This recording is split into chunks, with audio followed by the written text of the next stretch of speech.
원효의 무의 행은 바로 그 연장선상에 있었다. 민중들에게 불법을 전파하기 위해 계율을 어기고 불명예를 감수하면서까지 그들과 같은 모습으로 살아갔던 것이다. お酒飲みに行くのは自分がそのお酒を飲みたいからだけではなくて、そこ行っていろんな人々にその仏教の教えを広めるためだ。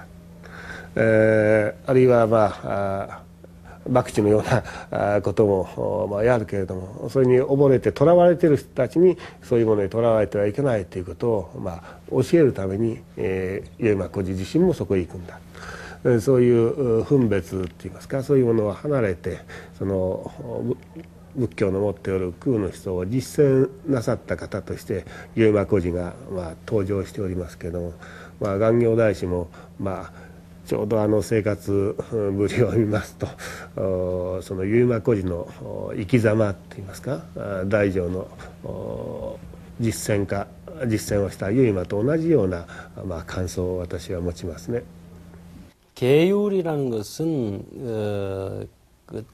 이 사다리에 불과합니다. 어느 것을 올라가기 위한 사다리. 근데 그 당시 신라 시대의 사회 구조가 원효가 그걸 용납할 수 있는 구조는 아니었다 봐집니다. 그리고 원효와 같은 과감한 사람은 그런 계획에 얽매이지 않았어요. 더 큰 것을 위해서, 더 많은 것을 위해서는 그런 계율도 버릴 줄 아는 그런 원효 스님이 아니었는가. 원효의 이런 노력은 훗날 신라의 불교가 모든 민중들에게 퍼져 황금기를 맞는 밑거름이 된다. 삼국유사는 이렇게 적고 있다. 새벽을 뜻하는 그의 이름 원효처럼 어둠에 잠긴 민중들에게 불교의 첫 새벽을 열어준 것이었다. 어떻습니까? 원효의 무행에 대한 의문이 비로소 풀리지 않습니까? 원효는 바로 이 땅에 가장 천하고 고통받는 민중들에게 한 걸음 더 다가가기 위해서 승단의 계율을 어길 수밖에 없었던 것입니다. 그리고 스스로를 낮추어서 그들과 같은 모습으로 살아갔던 것입니다. 이런 원효의 진면목은 오랜 세월이 지나서야 제대로 알려지기 시작했습니다. 머리를 깎으면 원효대사요. 머리를 두고 건을 쓰면 소성거사로다. 온갖 몸으로 현신해도 알아보기 쉬우니 비록 두 모습 가졌으나 한바탕 연극인 것을. 이 시의 제목은 소성거사 찬. 고려시대 이규보가 원효를 예찬해서 지은 시입니다. 이 소성거사란 원효가 환속한 이후에 스스로를 낮추어서 부른 이름이죠. 그런데 우리가 여기서 한 가지 주목해야 할 것은 이규보가 시를 지을 당시, 그러니까 소성거사의 상, 지금으로 말하면 원효의 동상 같은 것을 보고 시를 지었는데 그 동상은 우리가 현재 알고 있는 것과 같은 승려의 모습이 아니라 머리를 기르고 있는 거사의 모습이었다는 것입니다. 그러니까 당시 사회로부터 이 거사로서의 원효의 삶을 인정받고 그런 동상까지 조성을 하게 됐다라는 그런 뜻이 되겠죠. 자, 원효에 대한 인식이 이렇게 바뀌게 된 것은 언제부터일까요? 계율에 얽매이지 않는 무의 행으로 교단에서 축출됐던 원효. 그러나 그는 만년에 화려하게 복귀한다. 그 계기는 금강산매경론의 저술이었다. 이 경이 처음 발견됐을 때 경에 주석을 붙이는 작업을 누구도 하지 못했다.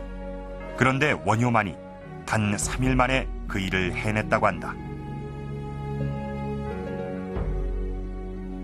金剛三昧経の注釈があまりに優れていたので、結局金剛三昧経論と名付けたんですね。で、論と名付けるというのは、これは菩薩が書いたものでないと論と言えないんですね。ですから皆さん、願行は菩薩の生まれ変わりであると、こういうふうに考えたわけです。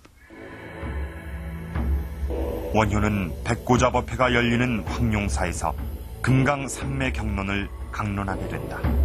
그리고 백고잡업회에 참석하지 못했던 지난날을 빗대 일갈한다.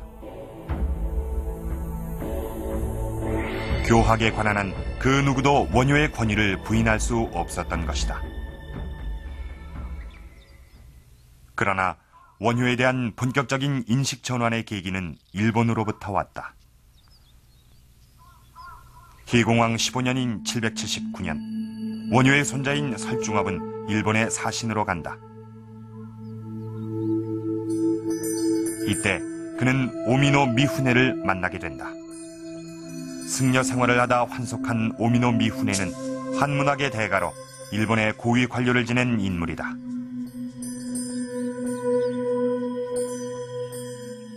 近江の三船という人は東大寺華厳教学に、大変造詣のあったお方で一時期僧侶であったということでありますが、曽祖父にあたる光文天皇のひ孫にあたる人物であります。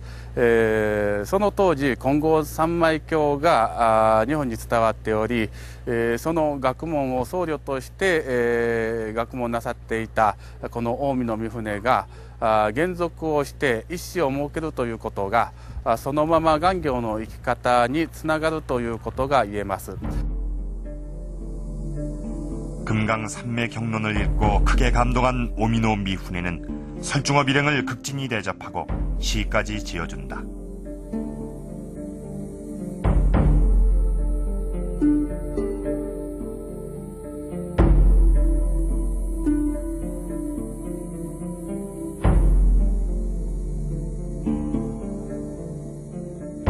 이 사건은 신라 사람들로 하여금 원효를 새롭게 인식하게 하는 계기가 된다.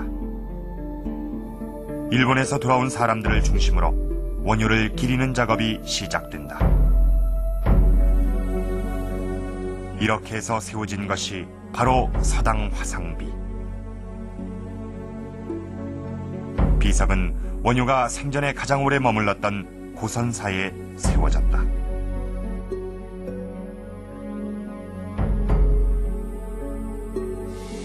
비석이 건립된 것은 원효가 죽은 지 120년 뒤. 이 비가 세워짐으로써 원효는 국가적 차원에서 재평가를 받게 된 것이다. 기념 사업은 우선 비를 세우는 일이었고 두 번째는 원효의 소상을 절에 모시는 일이었는데 그 원효의 소상이 거사상이었다라고 하는 것이 이 비편에 나타나고 있어서 주목되는 바고 더구나 여기에는 훗날 그 왕이 되는 각간 김원성이 참여하고 있다고 하는 점에서 신라사회 전체에서 원효를 새롭게 인식하고 재평가하는 노력이 있었던 것으로 이 비는 말해주고 있습니다. 원효에 대한 평가와 인식은 고려시대에 더욱 높아졌다. 대각국사 의천은 원효를 제2의 부처로 칭송되는 마명 용수에 비겨 추앙하고 화쟁 국사비를 세운다. 그러나 이 비석 역시 지금은 전하지 않는다. 숭욕부를 표방했던 조선시대를 거치면서 원효의 전기도 기념비도 다 사라져버렸다.